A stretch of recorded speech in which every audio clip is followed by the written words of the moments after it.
Good morning, everyone. Today is the first real work Monday of the fall. It's September 9th, and we're here with this week's episode of Chatting with Agnes and Cecilia.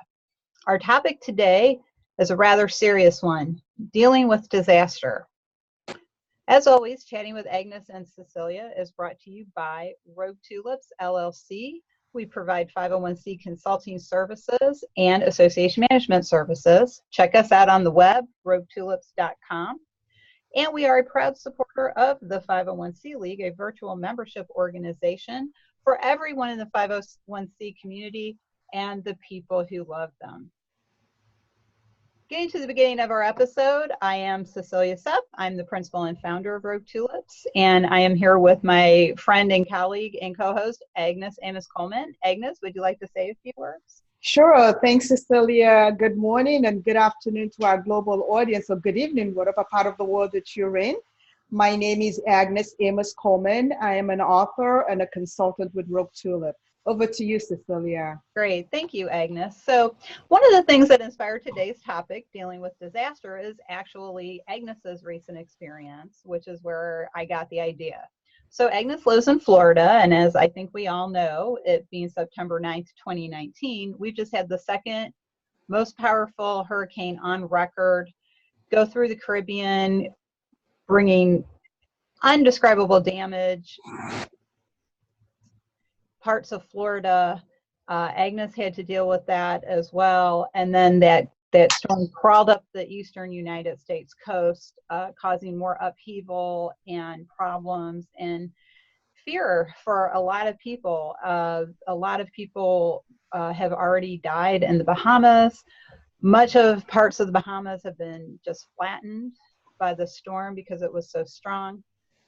Other parts of the world have gotten off a little easier from the storm because it started to slow down a little bit, but there's still an impact, emotional, physical, and then economic.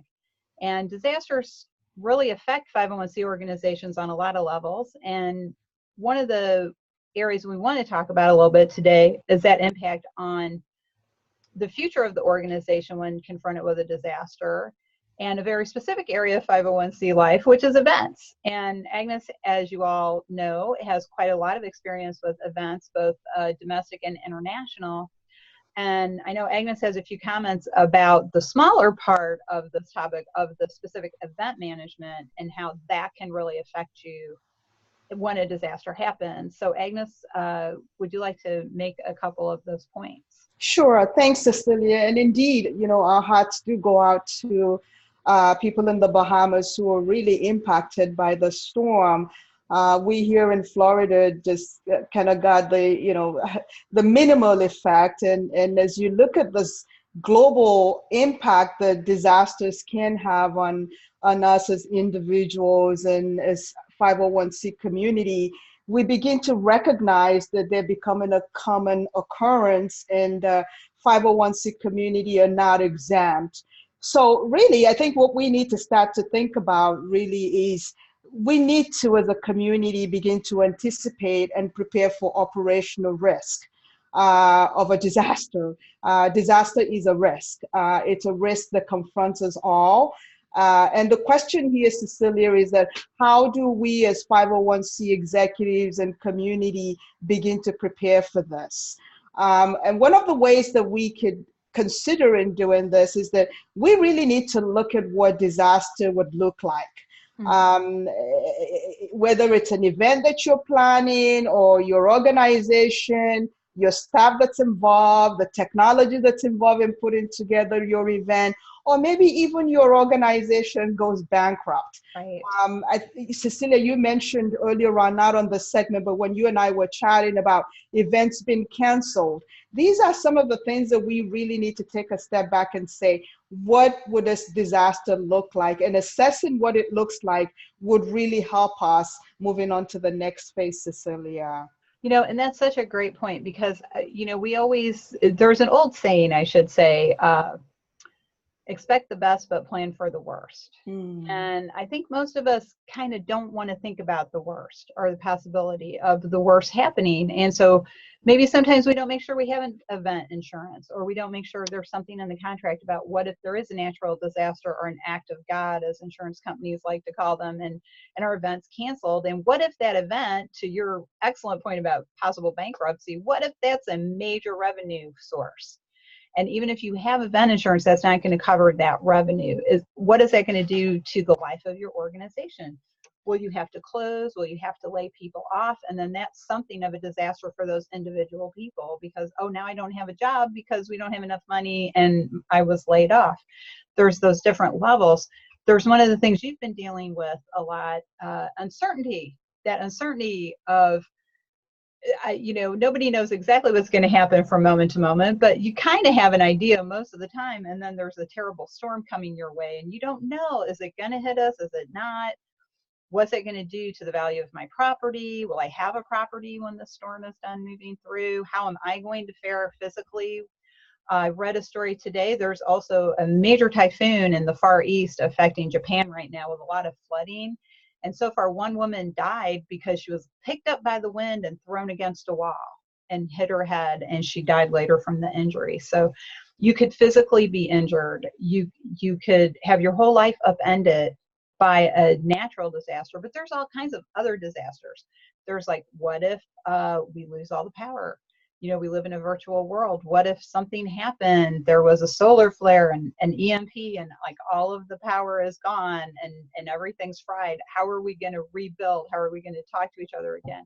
How will we communicate? And you might think, well, that sounds a little science fiction, Cecilia, but it's actually science fiction because it's based on science fact. There actually are a lot of solar flares that create EMP. There are solar flares that disrupt satellite service. And so there's a lot of these kind of things that go on. And so it takes a toll on many levels. So personal, business, organization, economically. So the Bahamas, for example, their major source of revenue is tourism. Mm-hmm. Well, when are people going to be able to visit the Bahamas again? Are there going to be places for them to go? Will there be an infrastructure in the Bahamas anytime soon? We know Puerto Rico is still struggling from the hurricane a few years ago that wiped out their entire power grid. They're still struggling to make a comeback and get everything back the way it's supposed to be. So when we're dealing with disaster in the 501c community, there's also the disaster of personal loss. I recently attended a memorial service for a colleague from our profession, and his death was completely unexpected. He hadn't been sick, really, at least that I know of. He went to work. He had a heart attack, and he died later from the heart attack. He didn't die that day, but completely unexpected. And how do you support the people he left behind?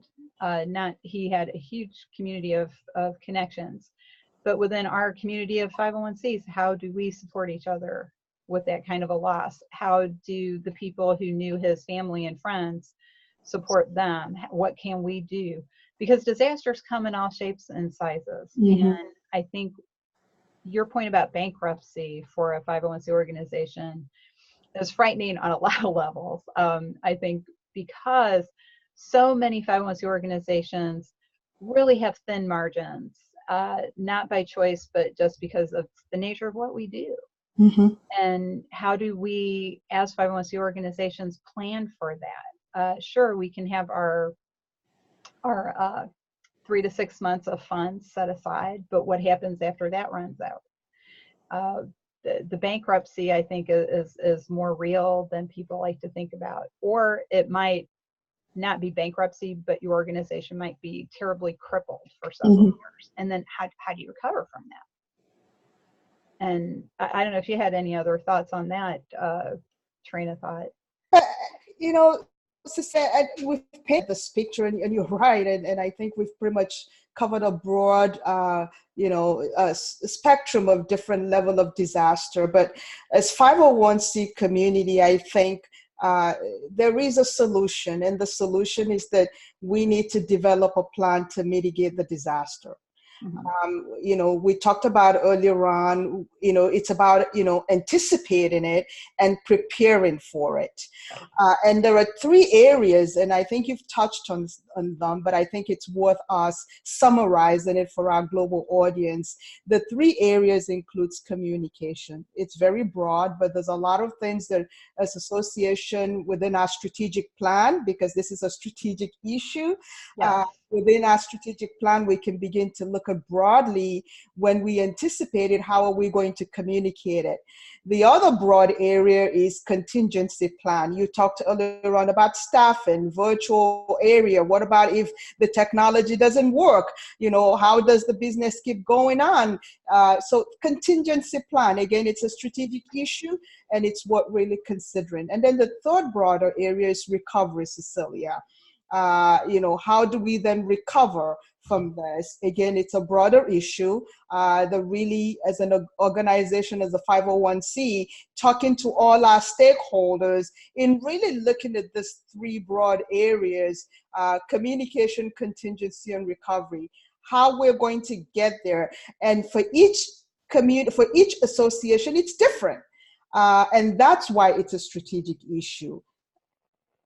That's my view on that, Cecilia. That's an excellent summary, Agnes. I love it. CCR, Communication Contingency Recovery. I was just writing that down because that's just a great way to approach it. Because really, in 501cs, what do? We communicate. We build community. We help each other. We talk to each other. We share information. We connect. You always have to have a contingency plan. I'm from the Midwest, and most Midwesterners usually have a plan B, especially us people originally out of Missouri. But you do have to think about these things. And then the recovery plan. You have to have a plan that supports your contingency plan, which is the recovery plan. And I love that because I think one of the things that we as humans like to do is we don't like to think about what might happen that's negative. We like to think about, oh, well, if I won the lottery, but we don't like to think about what if my house burned down. We don't like to think about what's going to happen if my spouse dies. So this leads to people not making estate plans or getting life insurance or making arrangements for pets if they should die suddenly or unexpectedly, because, in the end, none of us really knows how long we have or how well a plan's going to work or how long our organization will be viable, if our organization will grow or if it will shrink. We just don't know because there's many things that come along that we can't anticipate. And so trying to anticipate these things and something of a think tank mindset, I think, maybe get together some of your peers or some of your influencers and leaders within your organization and say, let's talk, what if something really wrong went haywire, or something really wrong happened, I should say. Something really wrong, that's hard to say. Something really wrong happens. What could we do? What would be our plan? Who's going to be the point of contact? And how are we going to handle it? Who's going to lead if something happens? The U.S. government has a succession plan that goes all the way through every single member of Congress. So that's some long-term planning. We may not need to do that kind of in-depth succession planning at 501cs, but do we have a plan? Recently, the chief staff executive of a major national association within our community was diagnosed with cancer, and he had to take leave, but the organization had a plan in place. And so somebody stepped up and is leading and is going along and instituting all the plans, implementing plans, making decisions, working with the board, making sure things happen. So that's the sort of thinking we all need to do for our 501c organizations as well. We need to think about these things. Agnes mentioned before we started recording today's episode that there's another storm brewing off the coast of Africa that is looking like it's going to come across the Atlantic. Is it going to fuel another Hurricane Dorian strength storm, or will it blow itself out? We don't know. We can see things coming and we can plan for these things, but we have to have the courage to think about them, I think. So we're near the end of our episode already. We thought we might run short today, but it's a big topic. So Agnes, any closing thoughts today? Well, we just, again, it's just a reminder for our 501c community. You need to anticipate what your risks are, and you need to prepare for them. And once you anticipate them, you prepare for them, then you need to put a plan in place to mitigate that risk.